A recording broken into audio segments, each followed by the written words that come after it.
best real estate agents who I've been able and I've been fortunate enough to mentor have been reaching out to me recently because they haven't been through an economy like this yet, right? I'm getting calls from guys who are closing well over 50, 60, 70 deals a year, and they're worried, right? So you're not alone. Just because you're not on those numbers yet doesn't mean that you're just the only person in real estate feeling that way.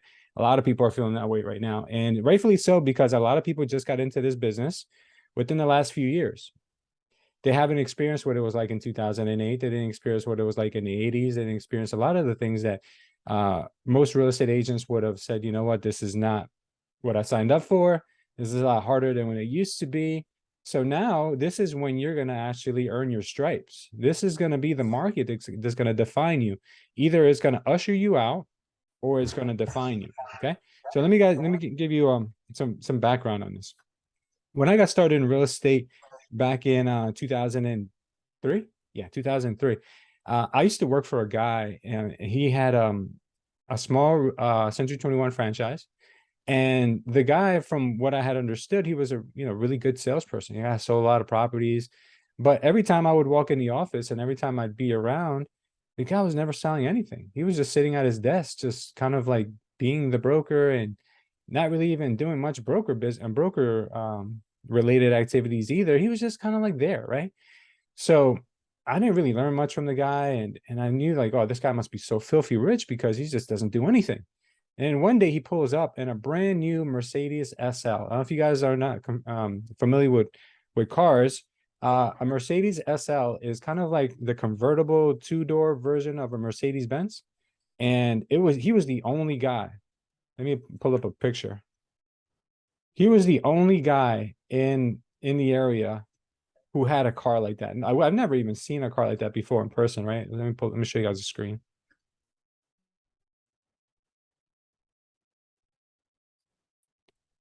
Okay, so let's see if I can.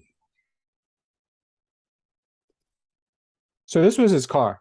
He pulls up in this thing. I'm 20, well, I was 21, 22 years old. I'm like, wow. And it was all black, everything black. People used to call him Batman because it looked like the Batman car. It was so beautiful, right? I'm thinking this guy, he's got it all figured out. He knows something that we don't. But he never shared what that was. He never told anybody what it was. He never gave up his time.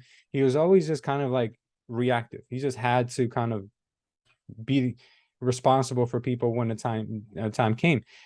So fast forward about a year, we didn't last there, but about a year, and I went to another real estate company because I felt like there just really wasn't much there, and he was more of kind of he was more of a kind of person who just wanted to be the boss instead of being a leader. I don't know if you guys can relate to that, but he wasn't really there for you. So I went to let me stop bashing him because the story is kind of about him, but it's also about myself. But what I want to tell you is that I went to go work somewhere else, learned a lot about the fundamentals of real estate, learned a lot about how to actually be a good salesperson, not just be an order taker. Because as real estate agents, sometimes we can fall into the kind of the false success of just being lucky and getting a phone call and being in a good market and being in an upswing, and we just become order takers. Our phones ring, we show the house, we write the contract, right? But at any point, you have to think to ourselves, did I earn this client? Did I find this client from my own, sweat, tears, and uncomfort? Did I do anything to bring this upon myself? And then when the market starts to change, you kind of start to reflect on, whoa, what's going on here? My phone's not ringing as much. My referrals are drying up. My website's not giving me as many leads. What's going on? Like I'm used to closing 4 deals a month. I'm down to 1. What's going on? So for us, it was very similar back in 2007 into 2008 when the market started shifting. I started to do very well in real estate. My second and third year in real estate were like phenomenal years. I remember keeping a small little whiteboard on my wall, and the whiteboard was always full. It was always full of deals, active, pending, under contract, like all these closed, like all these deals. And I remember when a friend of mine had came to my office and he was just getting into real estate, and he looked at my whiteboard and he was like, wow, that's amazing. Like, I can't believe you have that many listings. I can't believe you have that many deals. And it wasn't even that many. It was like 10, right? It wasn't that much business. So I started to get real cocky. I started to get really like, oh, I got this. This is nothing. Real estate is so easy, right? So then I ended up getting my real estate. Ended up getting my mortgage license as well. So I had my real estate license, crushing it there. Then I got my mortgage license, and I started to service my own clients, service other people's clients, and people were just giving me leads because they were abundant. So I was doing well in real estate and I was doing well in mortgages. And then all of a sudden we got the heads up that the no income, no asset loan was going away, the Nina loan. I don't know if you guys are familiar with those terms, but the no income, no asset loan basically meant that you did not have to show your pay stubs or your W-2s, and you did not have to show that you had any money in the bank to buy the loan. You basically just needed a 700 credit score or like a 680. That's all you needed. You just needed a credit score. As long as you had a credit score with some open and active trade lines, you didn't need to show you qualified for the house. So we got the heads up that that loan was going away. And we're like, oh man, that sucks, right? Because no income, no asset was like the easiest loan you could do, easiest. And then we had the CISA. CISA was the stated income, stated assets loan. Then we got the heads up like a month later that that loan was going to go away. So the stated income, stated asset loan basically meant that we don't have to show what we make. We don't have to show, I'm sorry, instead of like the Nina loan, we don't have to even talk about, even have the conversation about your income or your assets. With this one, you just basically have to state what your income and your assets were. So basically you're taking an application and they're telling you, oh, how much money do you make? Oh, okay, you stated it was this. How much money do you have in the bank? Oh, okay, you stated that it's that much. So then that loan went away, and then we're like, oh, this is getting really like, what's going on here, right? Everyone started panicking. And then before you knew it, all the stated loans went away. Everything went away. And it was only full doc. And we're like, okay, this is the end of the world. This is literally the end of the world because we are not used to, even people who made the money didn't even take out full documentation loans because it was just easier to go with the stated route, right? And the rates were almost the same.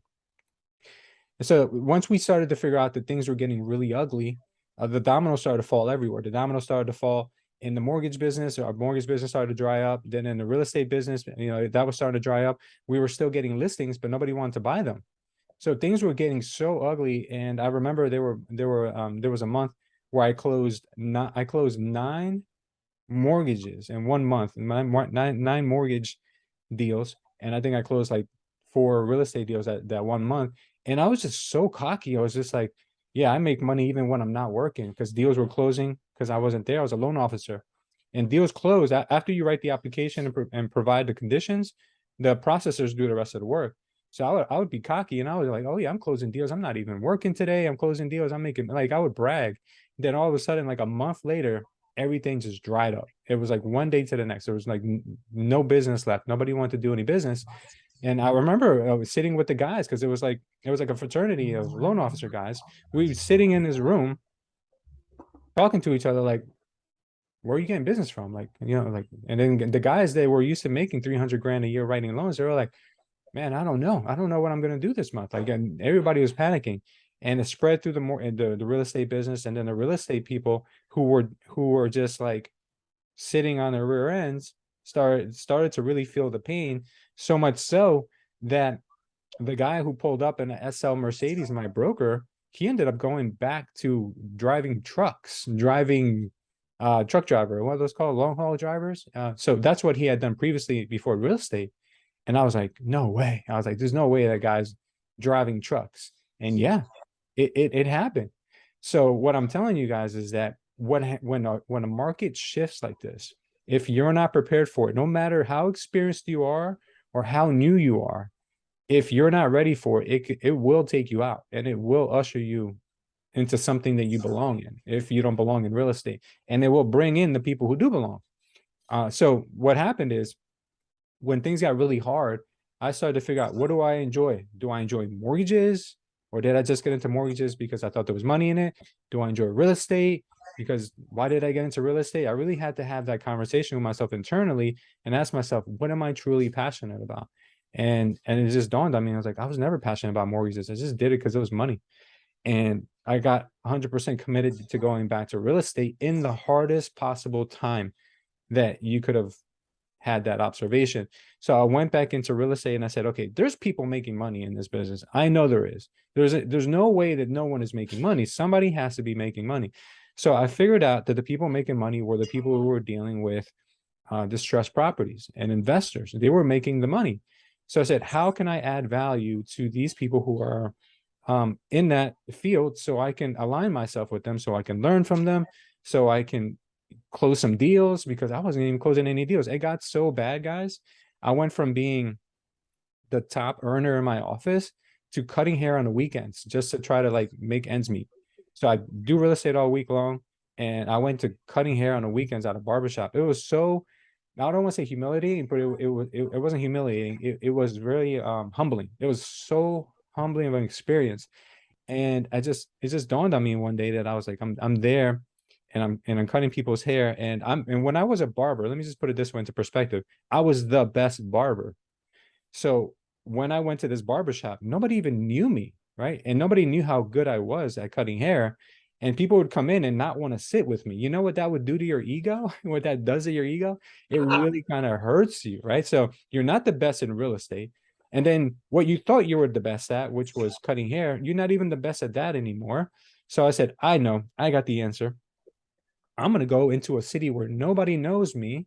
That's a super high end city. I'm going to go work for a luxury barbershop and I'm going to make a lot of money doing that. That's what I told myself. I was like panicking, stressing because I think I had just had, um, no. I had a house that I had just finished constructing and we're already kind of like tight. We won't even be able to make ends meet. So I said, I got to figure something out. I'm going to go work at a high end luxury barbershop.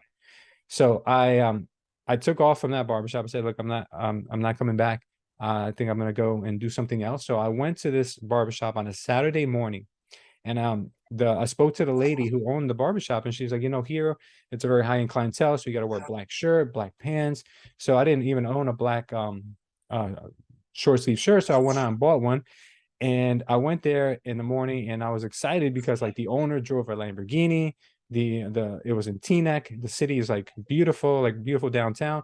I walked in there and I told the lady, oh, like I'm here, you know, whenever you have somebody for me, just let me know.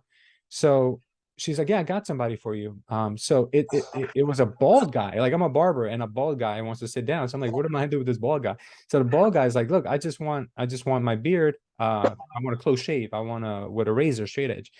So he sat down on my chair and I've shaved thousands upon thousands of people. Like I could literally do it with my eyes closed, right? I could do it on myself. I could do it on other people. It was just ingrained in me since I've been doing it since I was 14 years old. And I was like 23, 24, 25. I don't know what it was at that age. So I had done it so many times and it was just easiest thing in the world. For some reason, it was the hardest shave I've ever had to do in my life. It was so difficult where I felt like I was questioning myself. Like it was almost like it was the first day I ever picked up a razor. And I was so like maybe he didn't pick up on it, but I knew it internally that I was at the wrong place doing the wrong thing with my life. So then as soon as I was done, the guy said thank you. He tried to give me a tip. I said no, don't worry about the tip. I just felt like I did so bad that I didn't even deserve a tip. And I went outside to the park bench right in front of the barbershop. I sat down there and I had a breakdown. I literally broke down and said, what the hell are you doing with your life? Why are you thinking so small? You know, you have the biggest opportunity in the world that you've always wanted, which was real estate, and you're here trying to figure out how to make scraps.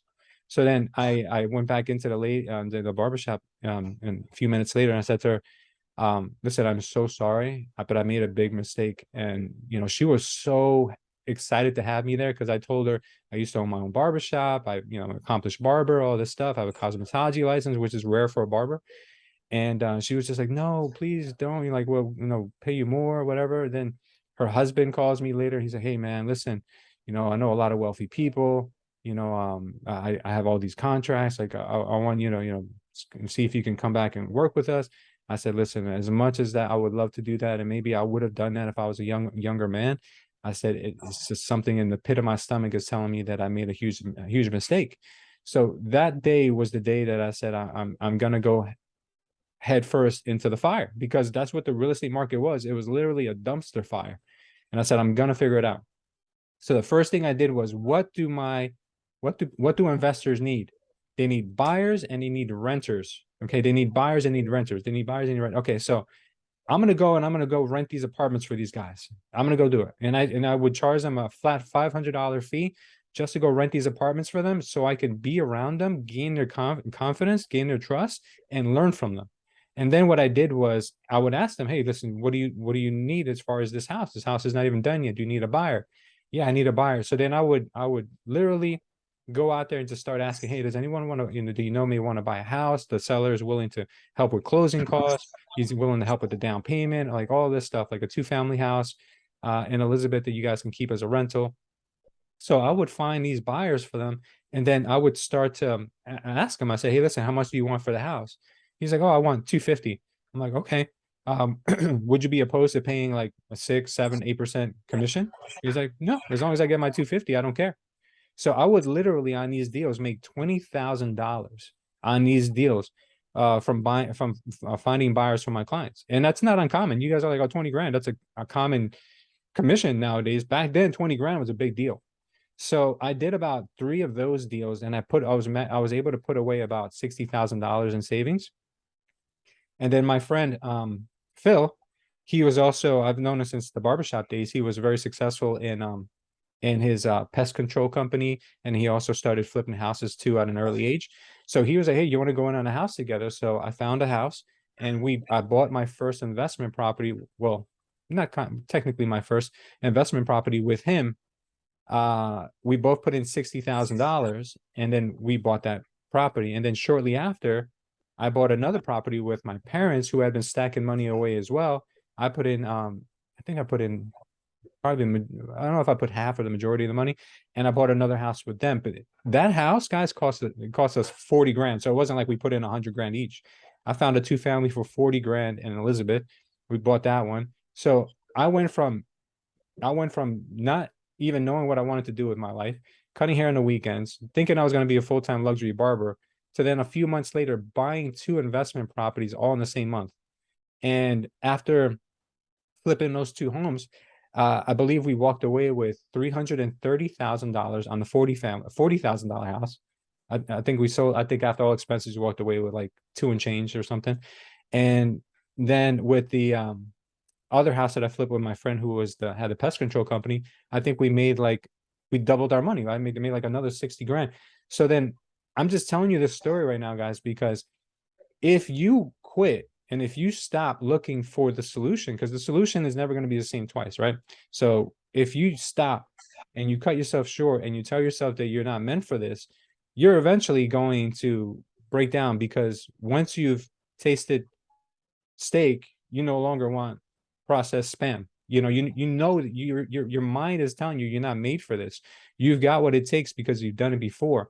But then what you have to do is you literally have to humble yourself and see, how can I provide the most value for other people? How can I be the best real estate agent for others before you can be in a position to also receive? So if I didn't rent properties, if I didn't look for buyers for my clients so they can make a return on their investments, I would have never had the opportunity to do what I did. So that right now, you're going to have to think about how can you provide the most value starting now, before you're in a position where you don't know what to do next. You don't know how to pay your bills. You don't know what's going to happen, about your car note. Like before you get to that point, you need to start thinking now, how can I provide the most value, whether it's for buyers, for sellers, for investors, whatever the market dishes us and whatever it's demanding. We need to figure out a game plan on how we can get in front of the right people and do the right things and partner with people who are going to help us out. The people that you're going to help along the way, they don't forget. They don't. Some people are, obviously out for themselves only, but you know who those people are, and you know not to align yourselves with them. But the more you do for other people, I tell you right now, the better you're going to be. And that was the beginning of my investment business. And because of those decisions I made, all of those were the steps that led me to being an investor, which changed my life, which then led me to become a better businessman, which when I opened up my real estate company, it allowed me to then help other people become investors. It allowed me to then help other people become better real estate agents. It allowed me to open culture many years ago, which changed the lives of many people, which if I wouldn't have done what I did and pulled myself out of that barbershop, I would have never been able to help all those other people. So if you plan on giving up, you're being selfish, because you don't know how many people you can impact later on down the road. So if you don't think that you can do it, if you don't think you're capable of it, just think about all the other people that you're letting down. That might be your family. That might be your friends or your colleagues, or if you have a team. Those are the people that you really have to think about if you don't, because some people are very selfless. Some people only think about others, don't think about themselves. So think about everything, think about everything, what you're gonna be able to impact in this world if you just don't give up, because right now people are thinking about like, oh, what do I do next? I'm so nervous, this is and that. And guys, believe me, I don't think we're gonna, and I can't predict the future, but I don't think we're gonna see anything like we did in 2008 and 2009, because I'm telling you, it completely transformed the landscape of real estate. I saw so many agents get out of the business, and as they do get out, and you survive, just by default, you're going to get more business. Okay. So if there's any light at the end of the tunnel, it's the fact that you're going to get more business because there's less competition. Okay. So that's one thing you can look forward to. But I'm telling you right now, guys, don't be scared. Just look at this as a huge opportunity. It's a humongous opportunity. I'm always telling people this: when things get really bad, that's when you can make the most money. Try to go find a $40,000 house right now anywhere. Like, you can't even find a $40,000 timeshare. Like you can't find those things. But when things get bad, opportunities arise. So I look forward to times of difficulty. I look forward to that because I've already been through the fire once, and going through the fire again a second time is not going to be exactly the same, but it's going to have a lot of similarities. And the biggest thing that you need to overcome in those is not the external. It's not what's thrown at you, but it's what you tell yourself. So exactly what Belinda said, all those things are true, because the story you tell yourself is exactly what's going to happen. So if you tell yourself that you're going to believe what the media is saying on the news, that things are super bad and everything's going to hell, you're going to believe that, and you're going to take your actions accordingly. That's what we did. That's what I did. And that's why I stopped watching the news back then as well. I cut off my cable and I stopped listening to all external negativity. So if you're listening to things that are always talking about how bad everything is, turn that off. Shut that off. As a matter of fact, you probably need to go on an information detox, which means no news, no newspapers, no social media that's completely like end of the world type stuff. Cut all that out and just be alone with your thoughts and meditate on what you want. Journal, go for walks, exercise, whatever you got to do. Get your head straight, because if you don't have your head straight, your mind straight, the environment around you is going to reflect what's inside of your mind and what's inside of your soul, I guess you would say. So get that cleaned first, because I couldn't have made those changes if I didn't clean my mind. Like, you really had to kind of like, I had to hit a breaking point. Hopefully you guys don't have to, but I had to hit a breaking point, and then I had to figure out what was wrong with my life, how I was living my life with no purpose. I had to get rid of all the negativity, and then I started living purposely. I started writing down things I wanted. I started to listen to people who were actually in places that I wanted to be. I started to wanted to because a lot of times, guys, as we get older, it's harder for us to build relationships with people, and especially the right people. So if you don't have the time or the ability to be mentored by the right people, then look for the right people. That's what I did. I looked for the right people on YouTube, and I started listening to those people because they were in a place that I wanted to be, and I would pick up certain things from them, because there's a saying that says that you're the average of the 5 people you hang around with the most. Now, some of us don't have the ability to hang out, right? I don't have the ability to hang out. I don't have friends that I hang out with normally. So what I do is I say, well, if I don't have the ability to surround myself with the 5 people I want to be like the most, then I'm going to bring those people to me. So then I look for people that I follow, that I listen to, audiobooks, books, like all that stuff, and I just listen, and I meditate, and I try to just replicate what those people have done, because that's the only way I'm going to be around the 5 people that I want to be like, is by bringing them to you.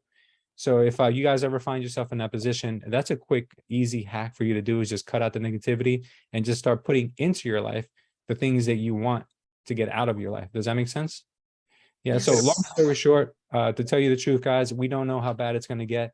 All we know is that this is a huge opportunity. No matter what happens, I don't want you guys to get discouraged and think like, oh, this is getting hard. If it's getting hard, that's a good thing. Okay. Then that means that you're going to get better, because once you come out of the other end and things get easy, and you're still very good. Imagine like you learn how to swim in the ocean, and then you get tossed into like a kiddie pool. That's kind of like what's going to happen if you go through a really hard time. So yeah, that's pretty much what I've got on that. What are your thoughts, guys? What are you thinking now? You said something that's very true, and that was if you walk out, you don't realize how many people you're letting down. Oh yeah, that's I huge. may be the only one on a call that with you right now that was through the that 20 2008 fiasco. Hmm. And when I stepped away, it was because I got a divorce, not because of the market. Still, till I reactivated my license, people were still coming to me. Are you in the real estate? When are you coming back? What's this looking like? Can you still show me this? Can you still show me that? Can you help me find this? I was still being called on during my 10-year break. So when you think nobody's watching, especially since they don't, give a thumbs up and all that stuff on your YouTube and Facebook stuff, people are still watching. Yeah. Never forget that. You're you're being watched Hmm. and you're being listened to, and others besides your household are relying on your expertise um, to pull through. So keep that in mind. Perfect your profession. Know what you're doing. Be confident in what you're doing, and know that this is really what you came into the business to do. Customer service. Hmm. It's a relationship business. Absolutely. Sometimes you have to become a servant to others. Well, you should always be a servant to others, but you should really humble yourself, even though you think that you're above and beyond that. Because when I was helping somebody rent their apartments for $500 a pop, like that for me was like, is that even worth it? Like I used to make, 5,000 a closing, 10,000 a closing. And sometimes you do, you can't say, oh, like this is below me, and if you feel, if you're like, you're in that mentality, you're probably not, you don't have the mentality of a of a successful person, because every successful person has swept the floors. Every entrepreneur has worn every hat. So you guys have to kind of get yourself in that mindset that, you're never above it. Nothing is ever above your pay grade. You have to be willing to do anything legal and that's not demoralizing, to be able to help other people. You really do. Great story, Lewis. Really great. Thank you, Very Brent. Guys, I want to add something. Now that some of you might be slower, anything, it's the time to invest in ourselves. And EXP offers so many trainings. And then when you take trainings with them, there's all these people that do like weekly calls, like the calls that we do. So instead of just joining, I mean, I love our group, but Yeah. if you are able to join other people and stay surrounded by the same mentality of growth, it helps you out so much. Yeah, absolutely. 100%, guys. You surround yourself around the right people when you don't need it. That way, when you do need it, you have access to those people and you have access to that information. My problem was that I was very what was that called? Not proactive. I was reactive. I was very reactive in the fact that I tried to fix something when it was broken. If you can fix something before it breaks, then you never have as much. You don't have to go through as much pain. Get that mind right now before you actually need it to help to work for you. Good. John Maxwell talks about in his book, 21 Irrefutable Laws of Leadership, the law of navigation. And he talks about the fact that navigating yourself by surrounding, just what you alluded to, Louis, you surround yourself with people who are better than you, and then you make the decision to navigate yourself. And you're constantly, if a captain of a ship is in a storm, he can't see anyway, so he concentrates on looking at the compass, because the compass is his only hope. There's no visibility. So navigating yourself, just, John Maxwell is probably the #1 respected leader of leaders today. And if you haven't read anything good on leadership recently, he's got it on video, he's got it online, he's got it everywhere. But 21 Irrefutable Laws of Leadership, leading yourself. He opens it by talking about the law of the lid. And it was probably close to a year ago, Lewis said, hey, it's a slow time, guys. So if you can't sell, why don't you just go out and invest in yourself during this time? And if you can raise up your own ability to lead yourself, by surrounding yourself with people who are better than you, you can navigate yourself. And when you go higher, everyone around you can go higher. So great book if you want to read something in the self-motivating category. Yeah, absolutely. John Maxwell is a legend. I remember when I first met you, Brent, and I went to your office in the church, you had all of John Maxwell's books right along your library there. That's right. Yeah, I picked up on that right away. I was like, this is my guy. This is my type of guy. Yeah, guys, if you haven't read something recently or listened to something recently that has really kind of made you question how hard you're working or if you're on the right path, that's probably the first thing you need to do is start pouring into your mind the positive things that are going to give you positive results. A lot of times we there's two things that we do that really work against us. Number one is that we listen to the wrong things and we watch the wrong things, and then we wonder why sometimes we feel the way we do, right? It was just a product of it. So we need a detox. And the second thing is that we end up just listening and listening and listening and listening and listening and listening and listening and never take any action. And we just become complacent with wishing that we're going to have that life one day, but not doing anything about it. So then we become, I've said it before, we become consumers and not creators. So it's okay to consume and get the motivation, but go out there and actually take massive action and do what you got to do. There's a gentleman by the name of Nick Tang. I don't know if you guys maybe heard the name before or know who he is. He has created many large real estate organizations. He has meetup groups that span all of New Jersey and I think a couple other states. Really sharp guy. He'll tell you himself he's not the smartest guy. He had learning disabilities, all of these things. But I'm telling you right now, I learned one very valuable lesson from him that kind of changed everything for me in a sense of, what is enough. So what he said to me one day is he really wanted to go to a Tony Robbins event, but he didn't have the money. I think it was like $5,000 or something, or 7,000, who knows what it was, right? So the Tony Robbins organization says that if you sell enough tickets for them, they'll give you a free ticket. So he worked his ass off and he sold, I don't know how many tickets. He sold like 10 or 20 tickets and he got his ticket for free, right? So he really had to work to go there. And then when he shows up, he said that the first day that he was at the Tony Robbins event, he learned, I don't remember, I don't think he ever told me what it was. He's like, I learned so much the first day. And I learned one thing that I just wanted to go out there and I wanted to implement right away. I felt like it was a game changer for me and I wanted to implement it. He's like, so I never came back the other 3 days. He's like, I only went the first day because I got what I needed. And then I went and implemented it. Do you see, like, that is an extreme example of how taking action is really the goal of listening to anything or surrounding yourself around other people. You surround yourself around a bunch of billionaires and you never take action. There's no purpose in even hanging out with them. You really have to kind of take away from them the steps and the motivation that'll lead you to start taking those steps. And that's exactly what he did. He just took everything he needed and he worked so hard for it. He could have stayed there the 4 days. Nobody would have blamed him, but he left day one.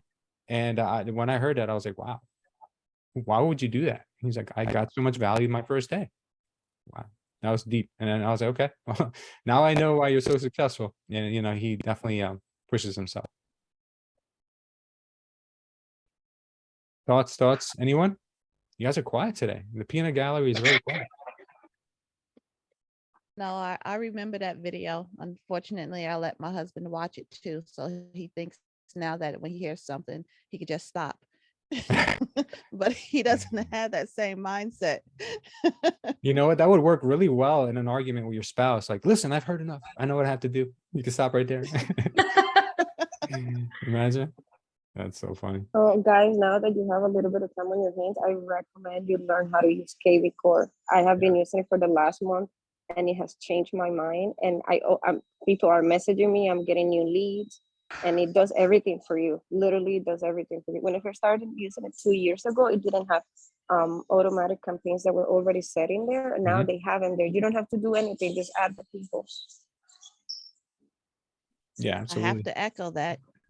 I do everything from there now. It's connected to your MLS, so you email, text, call, send stuff from the instead of using 5,000 different tabs, you use one, and it has an app for your phone. It's beautiful. That's awesome. It's your best friend at the open house too. Yeah, I haven't used it for the open house yet, but I heard that. Lewis, I Hey, have to Sarah. come up with, hey, how are you? You're good. I have to come up with a bio. Can you look over it for me, please? Oh, absolutely. I remember one week back at Culture, we did a whole series on creating your perfect bio. So show me what you got. Okay, perfect. Thank you. I'll email it to you. Oh, you email it to me? Okay. Well, speaking of that, I guess we'll close on that. A good bio, guys, is very important. Very, very important. And the reason why I say that is because it's kind of like, how do you separate yourself? Right. And what do you want to portray? And like, it's almost like you could be boring about it because, you know, when sometimes you think of a bio, you think like this resume type of thing. And that's really what it is. A bio is your resume. Let me show you two examples of bios. I'm sorry, guys. No problem. No I problem. did not think I would be stuck, to be honest. I was Yeah, so I'm gonna give you stuck some with it. I'm gonna give you some examples. So here we go. I have an old bio and a new bio. So let me show you screen share. Okay. So this is my old bio. Okay. So you basically what I told people when we did our series on bios was a bio should really stand out and not be boring. Like you should have a lot of like bullet points, bright colors, a great picture of yourself, and just things you're proud of. You know, you don't have to be all business about it. You could be like, I'm an outstanding mom. I was in the Olympics. You know, I ministered in Africa. Like all the cool things about you, like your life resume, not necessarily like your business resume and so rigid because people really care about that. I would rather sit with someone and find out about them, what makes them special versus how many homes they sold. Okay, so that's number one. This is my other bio. Luis, can you please share that on I the will. email? I'll share them Thank you. both. This is the new Thanks. one I created recently. You see how it's changed over the years. You know, a big part of my life are my daughters. So I keep them here. And then I just throw a couple other random things in here about my experience and about me and what I enjoy and all those things. So I'll share both with you and you guys can get some inspiration from them. But yeah, having a bio, guys, is super important, especially when you're doing phone prospecting or if you're doing mail campaigns. Like if you're sending this out, this could be the reason why someone decides to work with you or not work with you. Louis, do you have all of us in one place that you could cut and paste emails, names, and telephone numbers? Yeah, all you have to do is email crew@culture.estate. Email crew or culture crew? Crew@culture.estate. Okay. I'm gonna dump it here and I'm also gonna email all of you guys, okay? And then we'll Thank get you. out of here. I did a video bio. It was real simple. What's that, Insight Real Estate? I know I brought that to you a couple of months ago where they had samples of Yeah. video bios. So I just did the real simple one that I saw one do. I just replicated that. And I forgot to say, I did get a call off of it already during the week. Good at you. That's Someone awesome. from New Jersey. Sarah, I may need your help with that because, you know, there's some cultural things that he told me that his house cannot face the south. And I am not, I need you to help explain other things that I need to be aware of. Okay, call me. Okay. But that's for an Indian culture. Okay. Okay. All right. So see, I don't know. He just spoke very fast and for an hour and a half. That's all I can say. Oh my goodness. Yeah. And that also have to be with feng shui. I've seen a lot of Asians always looking into where the bedroom set will be located or where it shouldn't, and the entrance. It's Yeah. I know. Yeah. The staircase cannot be facing the front door. Exactly. The bedrooms cannot be facing the bathrooms. Yeah. Good. That's an issue with colonials. They always usually face the door. Awesome. Well, thank you, everyone. Brent, are you still here? Can you take us out with a prayer, Brent? Yeah. Thank you, my friend. Okay.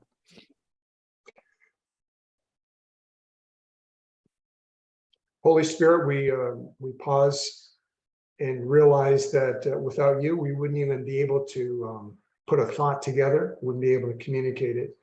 And so once again, we just acknowledge that you created us, you gave us certain abilities, you didn't make us all the same. So keep us from the entrapment of comparing ourselves to others, because it always takes us to the wrong place.